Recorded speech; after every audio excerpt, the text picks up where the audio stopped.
Okay, that's one of the background weapons, anti-Semitism. And somebody mentioned this before, I don't know, maybe you. But this use of the notion of anti-Semitism is extremely cynical. And it's conscious. So the leading Israeli statesman, the most admired statesman, Abba Eban, admired particularly because he had an Oxford accent. That always helps, you know. But he was considered very distinguished, you know, aristocratic Englishman. But he wrote an article once in one of the American Jewish journals, Congress Weekly, in which he explained, this was like 30 years ago, he explained to the American Jewish community what their task was. He said their task is to show that any criticism of Zionism, which means criticism of Israel, is either anti-Semitism or the result of neurotic Jewish self-hatred. Okay, that amounts to 100%. Okay, so that's your task, and that's exactly what they do. Incidentally, had two examples of neurotic anti-Jewish self-hatred. I was one, and the other was I.F. Stone.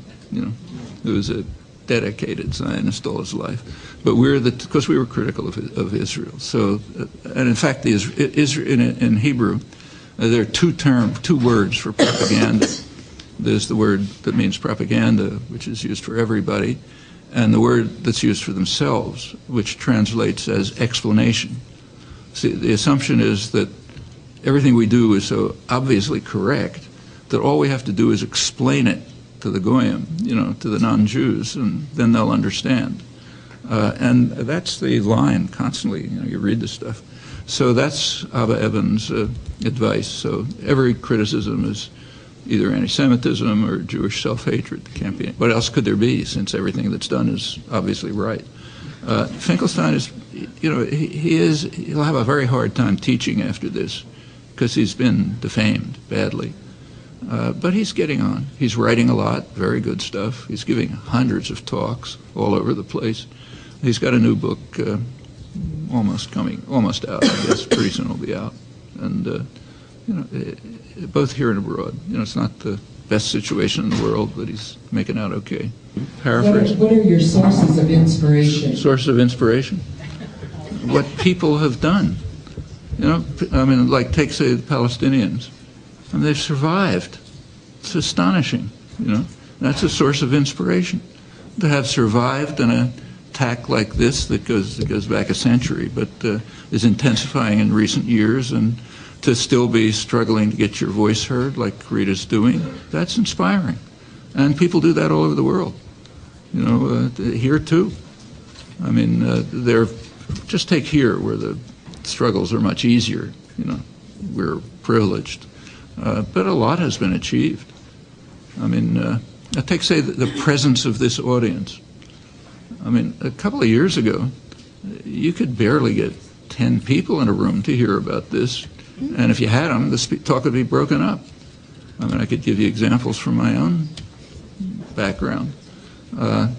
Take, say, what was probably take the last election.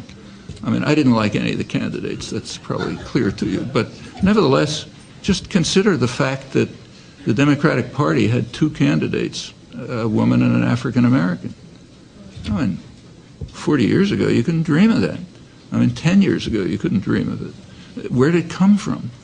Well, you know, it came from activism, mostly of young people, engaged, dedicated people who just made the country more civilized, far more civilized. I mean, take my own university, MIT. When I got there 50 years ago, if you walk down the halls, it was obedient white males, well-dressed, doing their work, deferential, you know, so on. You walk down the halls today, it kind of looks like this. You know, half women, third minorities, informal relations among people, a lot of not as much as I'd like to see, but a lot of activism on all kind of things. All right, that's happened all over the country. You know, I mean, issues that are now concern people didn't even exist 40 years ago.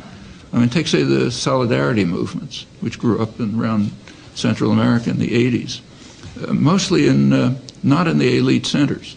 You know, it was like churches in Kansas and that kind of, a lot of it from evangelicals. Well, Well, that's a real breakthrough in the history of imperialism. Nothing like that's ever happened. I mean, nobody in England or France or Germany or the United States or whatever ever dreamed of going to the targets of imperial attack, living in the villages, trying to help people, and even to offer them some protection with a white face. But, thousands of Americans did that in the 80s. That's really significant. It's a reflection of a major cultural change. You're never going to read about this in the newspapers. It's the last thing they want, But it's changed the society. Well, that's inspiring. And these people worked hard and faced a lot of danger. Not the kind of danger you face in the third world, but real, and put aside easy, lucrative careers to devote themselves to these things. Okay, that's inspiring. And you can go on and on.